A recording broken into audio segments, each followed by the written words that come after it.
Assalomu alaykum, hurmatli O'zbekiston buxgalteriyasi uchun 3.0 tahriri bir korxona dasturi foydalanuvchilari. Bugungi video darsimizning mavzusi tovarlar, materiallar va tayyor mahsulotlar inventarizatsiyasi. Ya'ni chakana savdo ombori va ulgurji savdo omborida tovarlar inventarizatsiyasi. Inventarizatsiya tashkilot omboridagi tovarning haqiqiy holatini bilish uchun o'tkaziladi.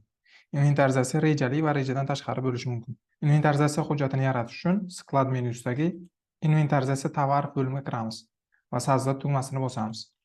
So'ngra ushbu ochilgan oynadan bo'sh maydonlarni birin-ketin to'ldirib chiqamiz. Nomer qismi o'zi avtomatik ravishda shakllanadi, sana esa kompyuterning sanasi bilan bir xil sanada bo'ladi. Agar xohlasak, sanani qo'lda o'zgartirib qo'yishimiz mumkin. Podrazdeleniya qismiga o'tamiz va показать set tugmasini bosib, ushbu ro'yxatdan o'zimizga kerakli podrazdeleniyani tanlashimiz yoki tanlamasligimiz ham mumkin.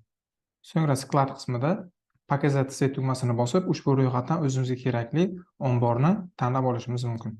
Omborni tanlaganimizdan so'ng pastdagi tovar maydonida o'zi avtomatik ravishda tovar ma'lumotlari bilan shakllandi.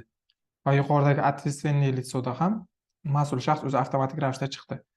Agar mas'ul shaxsni o'zgartirib qo'ymoqchi bo'lsak, показать set tugmasini bosib, ushbu ro'yxatdan o'zimizga kerakli mas'ul shaxsni tanlab olishimiz mumkin. Bu mas'ul shaxs o'zi avtomatik ravishda sklad ichidagi ответственное лицо qismidagi ko'rsatgan jismoniy shaxsga binoan shakllanadi. Agar bizga ombor bo'yicha emas, faqat jismoniy shaxs bo'yicha ma'lumotlar kerak bo'ladigan bo'lsa, sklad qismidagi omborni olib qo'yishimiz mumkin. Va ma'lumotimiz ответственное лицо bo'yicha shakllanadi. Agar biror bir omborning ichida mas'ul shaxs ko'rsatilmagan bo'lsa, ya'ni ответственное лицо ko'rsatilmagan bo'lsa, pastdagi tovar maydoni to'ldirib bermaydi. Endi esa pastdagi tovarlar ma'lumotlar maydoniga o'tamiz. Tovarlar ma'lumotlar maydonida nomenklatura nomlari, количество fakt, ya'ni haqiqatda tovarlar miqdori va количество учет, ya'ni o'zi qancha bo'lishi kerak miqdori.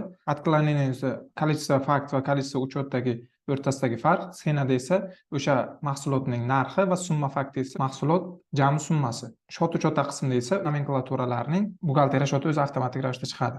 Inventarizatsiya jarayonidagi natija количество fakt qismida yozib qo'yiladi.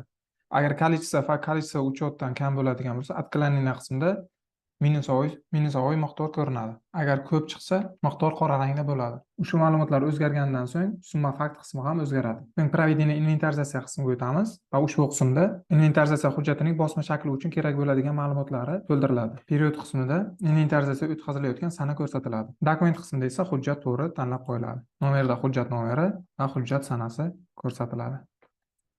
Причина qismi esa inventarizatsiya maqsadi yozib qo'yiladi. Inventarizatsion komissiya qismiga o'tamiz. Ushbu maydonda inventarizatsiya o'tkazuvchi komissiya a'zolari kiritiladi. Добавить yoki подбор tugmalarini bosish orqali inventarizatsiya komissiya a'zolarini kiritishimiz mumkin.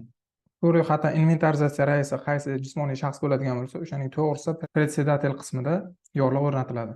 Va tovar qismiga o'tamiz. Ushbu maydondagi barcha ma'lumotlarni ko'rib tekshirib bo'lgandan so'ng zapisat провести tugmasini bossa bo'ladi. Ushbu hujjatning bosma shakli kerak bo'ladigan bo'lsa, pechat tugmasini bosib, o'zimizga kerakli holda qog'ozga chiqartirib olishimiz mumkin. So'ng создать на основании tugmasini bosish orqali tovarlar ortiqcha farqini приходовый tovar orqali ko'rsatishimiz mumkin. Salbiy farqini esa создать на основании tugmasini bosib, списание товаров tugmasini bosish orqali hujjatni shakllantirishimiz mumkin. Списание va приходовый mavzulari alohida mavzu, bunga keyingi mavzularimizda to'xtalib o'tamiz.